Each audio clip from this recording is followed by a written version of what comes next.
Агенцијата за храна и ветеринарство извршила 62 вонредни контроли за присуство на листерија во храната, соопштија од таму.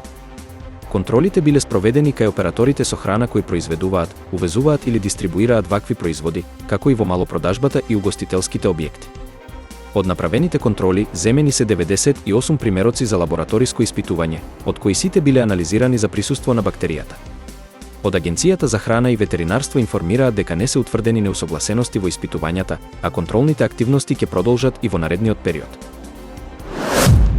Силните врнежи од снег ја зафатија Македонија, предизвикувајќи блокади на патиштата и значителни потешкотии во сообраќајот.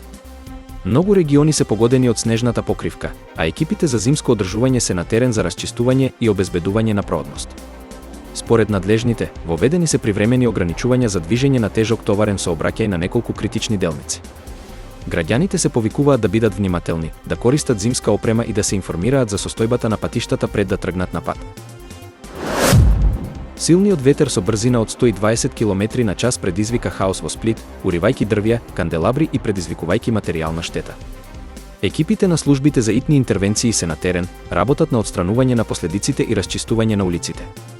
Граѓаните се предупредуваат да избегнуваат движење на отворено, особено во близина на објекти кои би можеле да се урнат. Временските услови и понатаму се непредвидливи, а метеоролозите најавуваат продолжување на ветровитото време. Руски товарен брод потона во близина на Црното море поради силното невреме кое го зафати регионот. Според првичните информации, екипажот успеал да испрати сигнал за помош пред бродот целосно да потоне.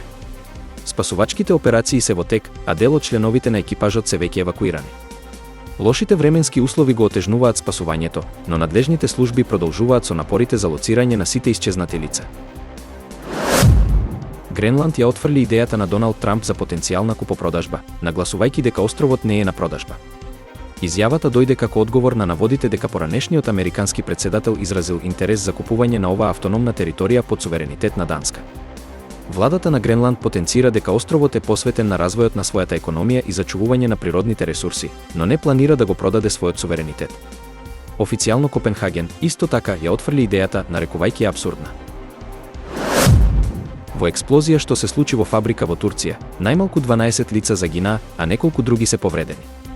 Инцидентот се случил во фабрика за хемиски производи во градот Газиантеп, кога експлозијата предизвикала голем пожар, кој го зафатил целиот објект.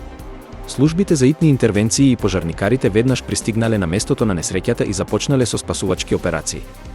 Во тек е истрага за причините на експлозијата, а властите веќе започнале со обезбедување на теренот и обидите да се утврди точниот број на повредени и исчезнати лица.